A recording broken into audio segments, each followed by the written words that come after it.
Hello boys. आजकल आप खूब मस्ती कर रहे होंगे और मस्ती करें भी क्यों ना, क्योंकि आजकल आपके पास समय ही समय है और साथ में ऑनलाइन क्लासेस होने के कारण काम चोरी करने की थोड़ी सी आदत भी हो गई है।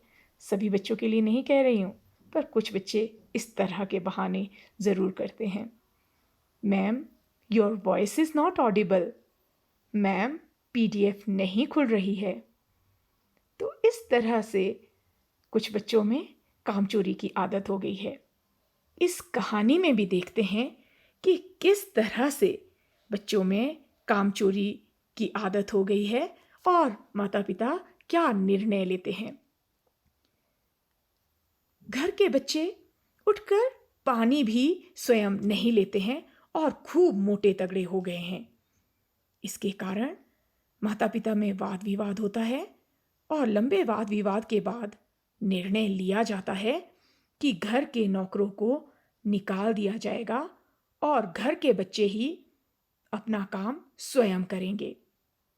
और पिताजी ने तो यहाँ तक कह दिया कि यदि ये बच्चे काम नहीं करेंगे तो इन्हें रात का खाना नहीं दिया जाएगा।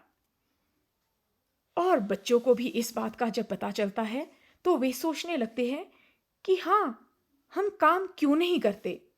और वैसे ही वे उठते हैं और अपने लिए स्वयं पानी लाने की कोशिश करते हैं।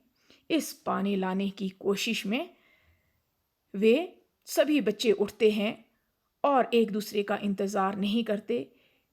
कोई गिलास लेकर जाता है, कोई मटका लेकर, कोई पानी इधर गिरा रहा है, कोई उधर गिरा रहा है और किसी के बर्तन में भी पानी नहीं आता है। और आगे पिताजी कहते हैं कि उदाहरण के तौर पर ये छोटे-छोटे कार्य कर सकते हैं, जैसे दरी झाड़ना, आंगन साफ करना, पौधों को पानी देना। और इस काम के लिए इन्हें तनख्वाह भी दी जाएगी।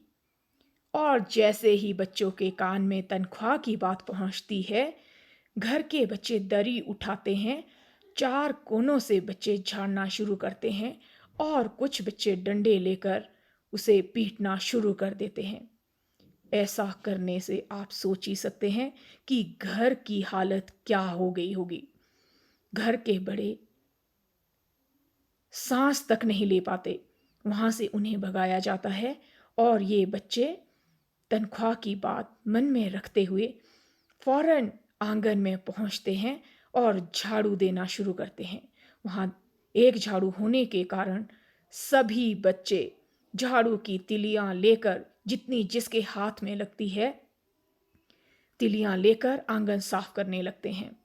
और आंगन से भी धूल उठने के कारण उन्हें वहां से भगाया जाता है और उन्हें कहा जाता है कि पौधों को पानी दे। और पानी का ध्यान आते ही माँ सिर पकड़कर बैठ जाती है और कहती है कि घर में, आंगन में बाढ़ आ जाएगी। परंतु वहां से भी वे जाते हैं और अगला कार्य करना शुरू कर देते हैं। इस तरह से वे मुर्गियों को हाँकने के लिए जाते हैं और सोचते हैं कि ये सारे कार्य उनके करने के नहीं हैं, तो क्यों ना मुर्गियों को ही अंदर किया जाए, कमरे में डाला जाए। और जैसे ही बच्चे जाते हैं, कोई डंडा लेता है, कोई बांस लेता है, कोई झाड़ू लेकर मुर्गियों को हाँकने का कार्य शुरू कर देते हैं। इस तरह से बच्चों के कार्य करने से कार्य कम और घर में तूफान आ जाता है। आज हम इतना ही करेंगे और अगले सप्ताह देखते हैं ये बच्चे घर में किस तरह से बड़ा तूफान खड़ा कर देते हैं।